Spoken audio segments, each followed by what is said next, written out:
you have this goal in the mind. You put all your energy, all your effort into trying to achieve that. You're 20 years old, you're trying. You're 30 years old, you're trying. 40 years already, you're still trying. 50 years, you still haven't let go of the idea. Well, at some point, hopefully, you see exactly that senseless approach of how you personally already wasted 30 years of following a goal with the conclusion of two things. Number one, you haven't achieved it yet, or number two, you didn't have the right way of achieving it. But the bottom line is you have two ways now what to do. Let go of the idea that you need it and redirect your life, or redirect your approach of how you still want to achieve that goal if you don't want to let go of it. But the voice of adventure, you'll be a blessing to yourself. Okay, that's a good deal, because it's very frequently the case that people don't have an existence that's a blessing to them. They suffer a lot. They're anxious, they're grief-stricken, they're resentful, they're angry, they're self-contemptuous, they're vicious.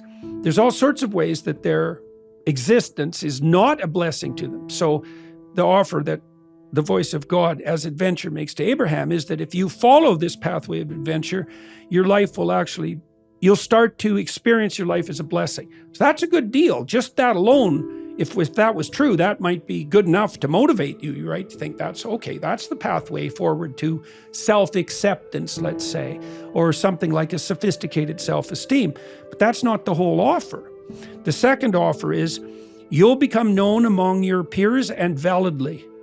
And that's very interesting because, you can think about people as corrupt power seekers who are clamoring for status, or you can be less cynical and you could say, well, we're wired such that we appreciate due consideration for our genuine efforts. Okay, so if my reputation is established on valid basis, that means that I'm appreciated by the people around me, but that there's a valid basis for that. That's the offer. That's part two. So you're a blessing to yourself in a manner that enhances your reputation, and you deserve it. So that's a good deal if you could have that. What's weird is that the thing that's made the season hard is not actually like work ethic or even time constraints, because like I work pretty much every day all day, but like that's been baseline and that doesn't really bother me very much. Like I don't bother me very much. I like doing that. The thing is that the nature of what fills that time.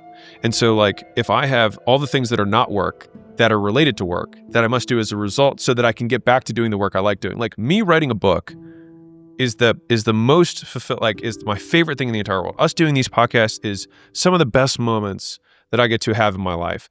Like twice a month, I'll have business owners who come out that are bigger, that are like kind of like not portfolio ready, but like they're doing usually like $5 to $25 million a year, like right in that range.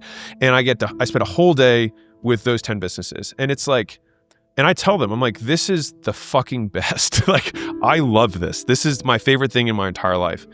But it's everything that's not that. And Bezos talks about the overhead, right? And I think it's when the overhead starts to become a disproportionate amount of your time. And I think that at every level of at least entrepreneurship, I get these periods where the overhead just become bigger and bigger and bigger until I fix it.